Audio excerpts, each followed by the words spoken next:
কাগজ 1 ইঞ্চিও যদি ইয়াৰ পৰা উঘালা হয় কিন্তু চাহ জনজাতি ছাত্ৰ সন্থা আৰু চাহ শ্ৰমিক ৰাইজে কিন্তু কোনো কাৰণত বহি নাথাকে। ইয়াৰ তীব্ৰ আন্দোলন হ'ব।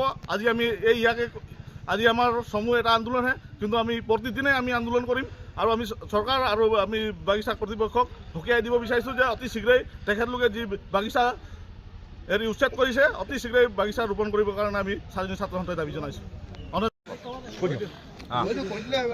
আজি আপোনালোকে দেখিছে বলাই চাহ বাগিচা শ্ৰমিকে আজি প্ৰতিবাদ কৰিবলৈ আৰম্ভ কৰিছে, যিহেতু এই বলাই চাহ বাগিচা লেপেটকটা বলাই চাহ বাগিচাৰ প্ৰায় 300 বিঘা মাটি চাহ গছ উচ্ছেদ কৰি পৰিচালকে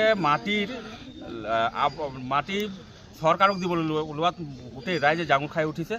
আৰু এই 3 বছৰ পৰিক্ৰমাত শ্ৰমিকে প্ৰতিবাদ কৰি আছিলে 3 বছৰৰ মাজত, আৰু প্ৰতিবাদ কৰি তেওঁলোকক পৰিচালকক দাবী জনাই আছিলে যে চাহ গছ ৰোপণ কৰিব লাগে, চাহ গছ ৰোপণ কৰে, কিন্তু পৰিচালকে ৰোপণ কৰিম বুলি আজিও নকৰিলে। পাছত দেখা গ'ল যে পৰিচালকে মাটিখিনি চাহ পৰ্যটন প্ৰকল্পৰ কাৰণে গতাবলৈ লৈছে। এইটো অতি দুৰ্ভাগ্যজনক কথা, ইয়াক গৰিহণা দিছোঁ।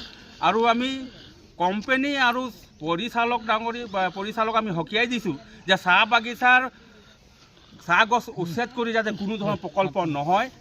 ইয়াত শ্ৰমিকৰ জীৱন জীৱিকাৰ কথা নিৰ্ভৰ কৰে, গতিকে শ্ৰমিকক পেটে ভাতে মাৰি যাতে কোনো পৰ্যটন বা কোনো প্ৰকল্প নহয়। ইয়াত চাহ খেতি এলেকা হয়, চাহ খেতি হ'বই লাগিব। তাৰ প্ৰতিবাদ জনাই আজি শ্ৰমিক আৰু আশ্ৰাই আন্দোলন কৰিবলৈ ওলাই আছে।